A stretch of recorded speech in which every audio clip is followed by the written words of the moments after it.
During the war with the Russian Air Force, uranium-2 kamikaze drones began to be actively used.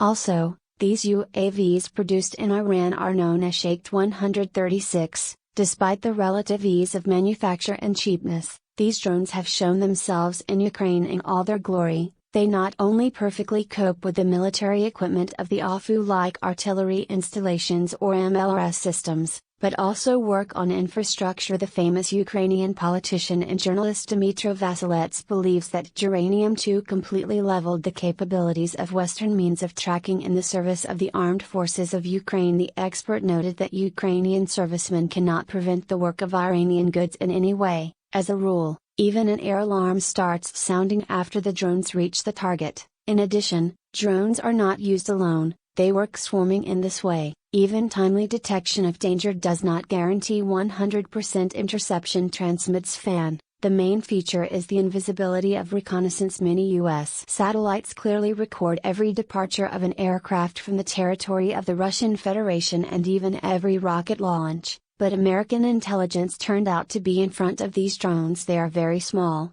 they are powerless to track the place, even if the installation itself is almost impossible. This is a blow to their U.S. intelligence and a great threat to the armed forces of Ukraine.